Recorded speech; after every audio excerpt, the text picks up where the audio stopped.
अरे चल हट, हमारी कुल देवी मां नागेश्वरी है, उनके वाहन को कोई नुकसान पहुंचे ये मैं कभी होने नहीं दूंगा। चल हट यहां से। अरे वो नेवला अचानक कहां गायब हो गया? इसका मतलब यहां कोई साधारण बात नहीं है, जरूर कोई मायावी शक्ति है। हाँ, तुम सही सोच रहे हो, वो एक मायावी ही था।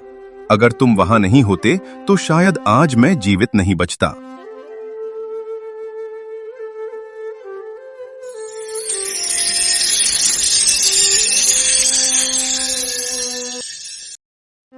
ये क्या? तुम अचानक सांप से इंसान कैसे बन गए? क्या तुम भी किसी तरह की जादुई शक्ति रखते हो? मैं एक इच्छाधारी सर्प हूं। इच्छाधारी हो? क्या सच में ऐसे भी जीव होते हैं? हाँ, यह सत्य है। मैं सर्पों का राजा चंद्रचूड़ हूं। अगर तुम सर्पराज हो तो फिर इस तरह भाग क्यों रहे हो? मेरे मस्तक पर यह नागमणि है। एक तांत्रिक भैरवनाथ इसे पाने के लिए मेरे पीछे पड़ा है। इस मणि में सिर्फ मेरी ही नहीं, पूरे सर्प कुल की शक्ति और जीवन बसता है। ये तो बहुत ही गंभीर बात लग रही है। तो फिर तुम यहां क्यों रुके हो? जल्दी कहीं सुरक्षित जगह चले जाओ। अब जाऊं भी तो कहां? मेरे पास भागने के लिए कोई रास्ता नहीं बचा है। तो फिर कोई उपाय तो होगा। एक ही उपाय है। अगर तुम मुझे अपने घर में थोड़ी सी जगह दे सको तो शायद मैं बच सकता हूं। मेरे घर में तो हमारे लिए ही जगह नहीं है, ऊपर से परेशानियां भी कम नहीं है। मेरे बेटे को पिछले 1 महीने से बुखार है। कई वैद्य और डॉक्टर दिखा चुका हूं, यहां तक कि मजबूरी में जमीन भी महाजन के पास गिरवी रखनी पड़ी। अब तो हालत यह है कि एक वक्त खाना मिलता है तो दूसरे वक्त का भी भरोसा नहीं रहता। अगर मैं कहूं कि तुम मुझे अपने घर में शरण दे दो तो तुम्हारी सारी परेशानियां पल भर में दूर हो सकती हैं। और सिर्फ इतना ही नहीं, जब तक यह मणि तुम्हारे घर में रहेगी तुम्हारे जीवन में सुख और समृद्धि बनी रहेगी। देखो, तुम्हारी बातों पर यकीन करना मेरे लिए आसान नहीं है, लेकिन हमारी कुलदेवी मां नागेश्वरी हैं और तुम उनके वाहन हो, इसलिए मैं तुम्हारी मदद करने को तैयार हूं। पर ध्यान रखना, अगर तुम्हारी बातें सच नहीं निकली तो फिर परिणाम तुम्हें ही भुगतना होगा। तुम बेफिक्र रहो मित्र, तुम्हारा विश्वास कभी नहीं टूटेगा। ठीक है, तो चलो मेरे साथ।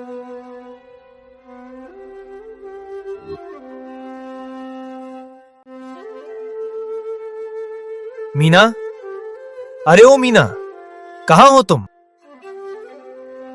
अरे आज आप इतनी जल्दी लौट आए, सब ठीक तो है ना? क्यों, क्या हुआ? चिंटू का बुखार और बढ़ तो नहीं गया?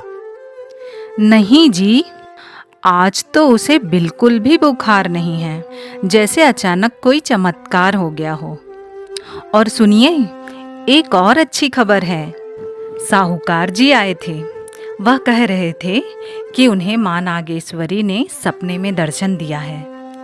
उन्होंने कहा है कि हमारी जमीन में उनका वास है, इसलिए अब वो जमीन अपने पास नहीं रखेंगे। बस धीरे धीरे उनका कर्ज चुका देना ही काफ़ी होगा। अरे ये कौन है आपके साथ? आपने बताया नहीं। ये मेरे पुराने परिचित हैं। आज से कुछ दिन ये हमारे साथ यहीं रहेंगे, ठीक है? मित्र, मैं कुछ कह रहा था, इस छोटे से एक कमरे के घर में मैं कैसे रह पाऊंगा? रुको, मैं कुछ सोचता हूं।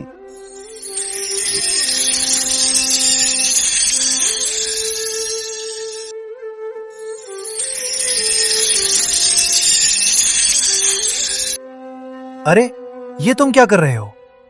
इतनी जल्दी इस छोटी सी झोपड़ी को पक्के मकान में बदल दोगे तो लोगों को शक नहीं होगा क्या? और वो तुम्हारा भैरव तांत्रिक, वो तो सब समझ जाएगा। तुमने बिल्कुल सही कहा। यही सच्चाई और सोच मुझे इंसानों की ओर खींचती है। ठीक है, ऊपर से झोपड़ी वैसी ही रहने देते हैं, लेकिन नीचे जमीन के अंदर एक शानदार महल होगा।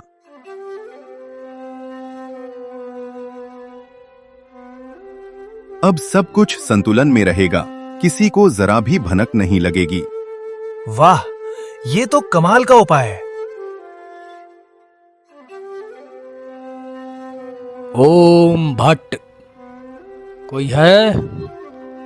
भिक्षा दीजिए माँ। हाँ बाबा, अभी आई आपके लिए भोजन लेके।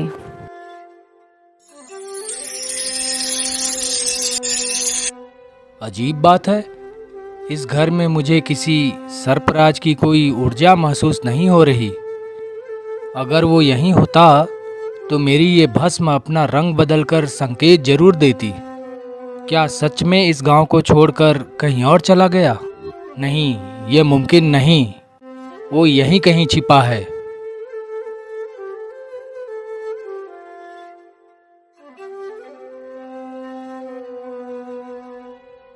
ओम भट्ट, भिक्षा दीजिए माँ। ये भैरवनाथ यहाँ भी आ गया।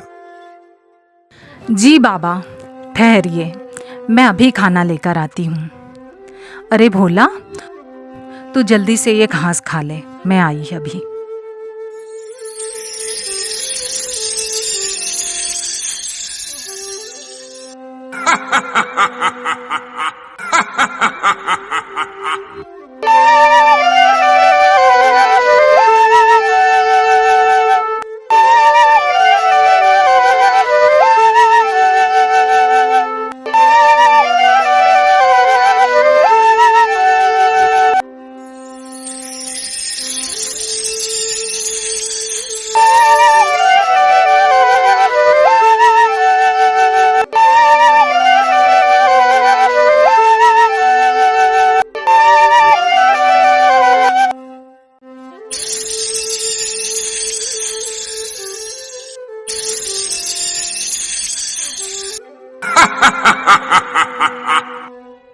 क्या समझा था तूने कि मुझसे इतनी आसानी से बच जाएगा?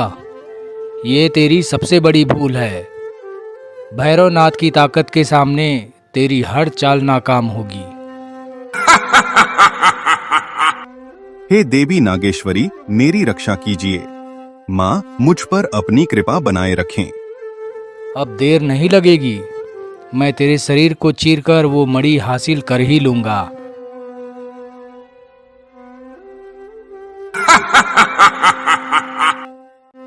भोला, देखो, वो लाल कपड़े वाला तांत्रिक, उसे जरा सबक सिखाओ। अच्छे से पटक पटक कर मारो ताकि उसे समझ आ जाए। आज उसे अपनी ताकत का एहसास करा दो। जाओ, उसे यहां से भगा दो।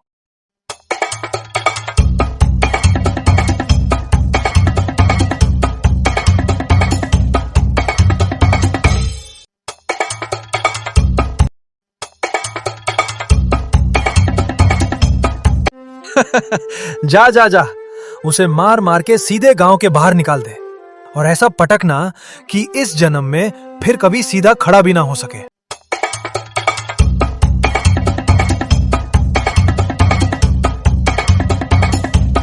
शाबाश भोला, शाबाश। सच में मित्र, तुम्हारी समझदारी का कोई मुकाबला नहीं। आज फिर तुम्हारी सूझबूझ ने मेरी जान बचा ली। जय हो माता नागेश्वरी, जय हो माता नागेश्वरी। आपकी कृपा सदा बनी रहे।